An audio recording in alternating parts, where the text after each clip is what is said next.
Alright everyone, it's time for Occult Literature, video number 238, The Power of Gems and Charms. This is a full-length work, it's a little over 100 pages. Link in the description to my edition of this work on Amazon, highly recommended, I'll get into why. Second and third links to my books, blogs. I do have other works that have a component about sort of the use of icons in a magical context, talismans and so forth, and the Black Pullet comes to mind.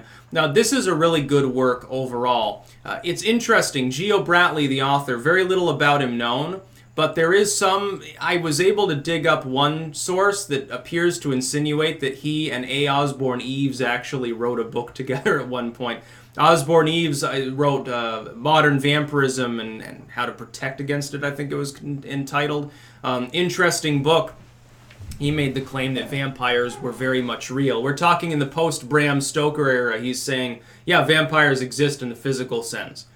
Literally, like literal blood-sucking vampires. A very interesting work. Not sure that I agree with that particular part of his summation. Anyway, this work goes into huge detail. It's essentially, it's sort of like powwows in that it's a series of very short segments for the most part about different usages. It also has some charts about like birthstones, stones for different purposes to wear on different days of the week and stuff like that. Very categorical. That part's more academic. For the occultist, you can actually use this as a guide for your mascots, they would say.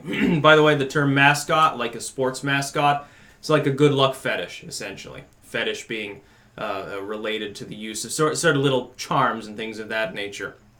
Not fetish as in, you know, the more modern sense that people would use it in. Very interesting work as well. It talks about the ritual use of human remains like skulls and bones, in the sense literally of like the saints' bones.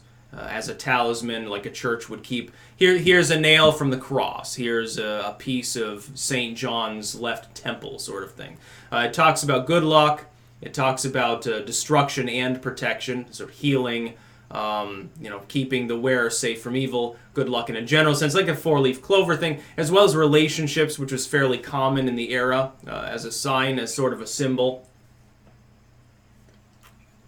Back then, one of the most important things in life was to find your marriage partner so you could produce 5 or 6 more children for the next eugenic generation or something like that. So it was considered important to be successful at dating. It's a very, very well-written work. If you're interested in folklore as applied to talismanic usage, I've seen no other work nearly as in-depth.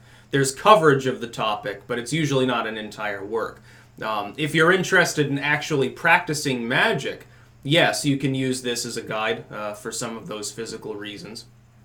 So overall, definitely an A+ work. This one is one of those that comes highly recommended, not just, hey, you should check it out. This is also something useful for actual practitioners. Some of the content appears to allude to some grimoires from the past.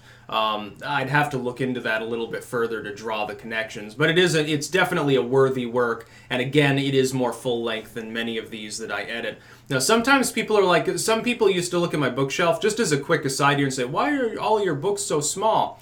I collect that sort of booklet that a lot of people overlook. I find them fascinating, like the little, monographic booklets, like the little 20 and 30 page works that nobody else really thinks to replicate. Sometimes books become extinct simply because there's no interest in doing so. I'm saying I think that they're more worthy. I like to do those. I like to edit them and release them. I also like to collect them. I've got a whole shelf of that sort of ephemera actually in this very room. I find it fascinating. That's just me. It's sort of like I find it fascinating to study the history of divination through oracles throughout the last couple of centuries. I might be the only human in the world to do so. But then again, I also want to write a book on bamboo wall hangs from the 1980s, so yeah, my interests are a little bit eclectic. Again, link in the description to my edition of this work is on Amazon. Second and third links there as well to both Blogspot and WordPress. I've got over 230 editions now available. This is just on the occult.